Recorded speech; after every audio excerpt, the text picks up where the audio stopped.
Last की video में हमने डिस्टेंस के बारे में जाना था और नॉन यूनिफॉर्म मोशन के बारे में जाना था। तो आज की इस वीडियो में क्लास 9th की जो फिजिक्स की मोशन की वीडियो चल रही है, तो 2 लेक्चर्स मैं दे चुका हूँ। ये तीसरा लेक्चर है डिस्प्लेसमेंट का, और इसके ऊपर अगर टाइम बचा तो हम इसके बेस्ड पर कुछ न्यूमेरिकल्स भी करने वाले हैं। तो सबसे पहले देख लेते हैं हम कि डिस्प्लेसमेंट क्या होता है, और उसके बाद अगर टाइम बचा तो distance, displacement, uniform, non uniform motion, मतलब अब तक के पहले न्यूमेरिकल्स हम करेंगे, उसके बाद आगे बढ़ेंगे। ओके, और अगर नहीं हो पाता है तो नेक्स्ट वीडियो में कर लेंगे। डिस्प्लेसमेंट क्या होता है, केवल इतना याद रखना कि छोटे से छोटा रास्ता, shortest distance covered by an object, किसी भी ऑब्जेक्ट द्वारा छोटे से छोटा रास्ता अगर कवर किया जाता है तो उसको बोलेंगे आप लोग डिस्प्लेसमेंट। Is that clear? जैसे कि ये मेरा ए पॉइंट था, ये मेरा बी पॉइंट है, क्लियर है? ए से बी आया हूँ मैं, ए से बी मैंने 2 मीटर की डिस्टेंस तय की, और फिर बी से सी गया, और यहाँ पे भी मैंने 2 मीटर की डिस्टेंस तय की। तो इस कंडीशन में डिस्टेंस क्या हुआ? Total path length covered by an object, है ना? A B plus B C दोनों को ऐड कर दो, 4 मीटर आपका डिस्टेंस आ जाएगा। लेकिन इस कंडीशन में डिस्प्लेसमेंट क्या होगा, क्योंकि हमें डिस्प्लेसमेंट समझना है। तो देखिए, मैंने क्या कहा था आपसे कि छोटे से छोटा रास्ता किसी भी ऑब्जेक्ट द्वारा यदि कवर किया जाता है तो उसको बोलेंगे आप लोग क्या?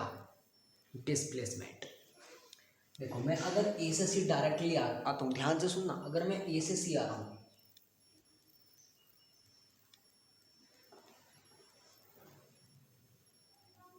छोटे से छोटा रास्ता अगर मैं ए से सी जा रहा हूँ, तो मैं आसानी से ये 2 मीटर, ये 2 मीटर, तब भी उतना ही बैठेगा, ठीक है? तो यहाँ पे पाइथागोरस थ्योरम से भी इसको निकाल सकते हैं, अगर ये 90 डिग्री का एंगल है यहाँ पे। ओके, तो ये ए सी का वैल्यू आ जाएगा, मैं पाइथागोरस थ्योरम से लगाऊंगा तो 2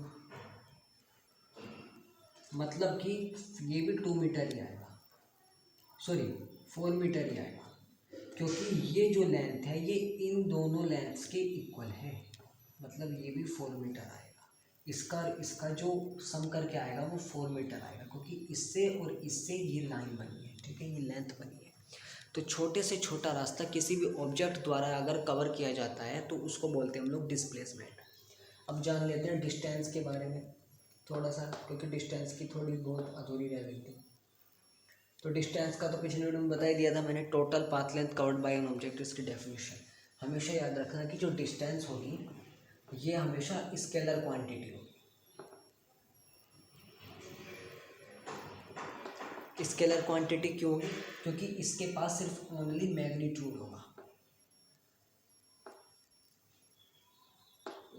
इसके पास ओनली सिर्फ मैग्नीट्यूड होगा। और ये हमेशा आपका डिस्टेंस पॉजिटिव होगा, नेगेटिव और जीरो कभी नहीं होगा, हमेशा ये जो आपका डिस्टेंस है ये पॉजिटिव होगा, ये याद रखना, ठीक है? बात करते हैं डिस्प्लेसमेंट की। जो आपका डिस्प्लेसमेंट है ये जीरो भी हो सकता है, नेगेटिव भी हो सकता है, पॉजिटिव भी हो सकता है, तीनों चीज़ें हो सकती हैं इसमें। और ये कैसी क्वांटिटी हो जाएगी? वेक्टर। क्यों हो जाएगी? क्योंकि इसमें डायरेक्शन का भी चक्कर है, क्योंकि इसमें मैग्नीट्यूड के साथ साथ आपको क्या चाहिए होती है? डायरेक्शन। और ऐसी क्वांटिटी जिनमें मैग्नीट्यूड और डायरेक्शन की आवश्यकता होती है उनको बोलते हैं आप लोग वेक्टर क्वांटिटी, उनको बोलते हैं आप लोग वेक्टर क्वांटिटी। और ऐसी क्वांटिटीज़ जिनमें सिर्फ मैग्नीट्यूड की आवश्यकता होती है उनको बोलते हैं हम लोग स्केलर क्वांटिटी। डिस्प्लेसमेंट की बात क्लियर है? ओके,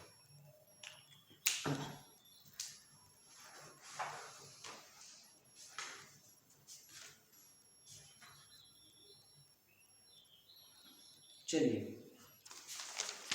एक न्यूमेरिकल देख लेते हैं। एन ऑब्जेक्ट,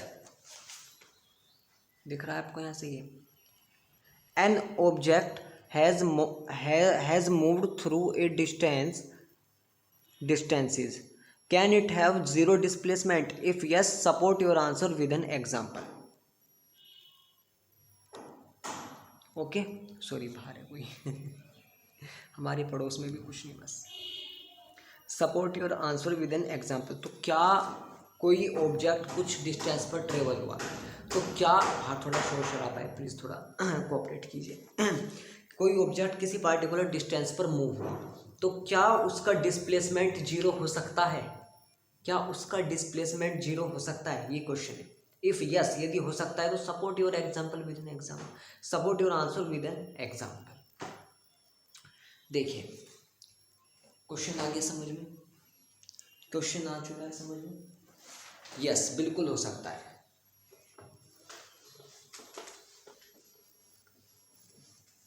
डिस्प्लेसमेंट आपका जीरो हो सकता है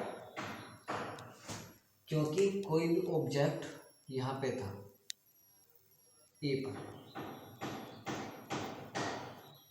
ठीक है, ऑब्जेक्ट ए पर था, वो ए से बी गया, बी से सी गया, सी से डी गया और डी से वापस ए चला। तो कुछ समय बाद ये ए से शुरू हुआ था और वापस इसी पॉइंट पर आ गया। तो इस कंडीशन में याद रखना, इस कंडीशन में जो आपका डिस्प्लेसमेंट होगा वो जीरो हो जाएगा बस, ठीक है। Thank you. नेक्स्ट वीडियो में अगले टॉपिक की ओर चलेंगे हम लोग। एक क्वेश्चन हुआ है, बाकी के क्वेश्चंस नेक्स्ट वीडियो में करेंगे। थोड़ा गला भी खराब है, उसके लिए वीडियो देखने के लिए थैंक यू।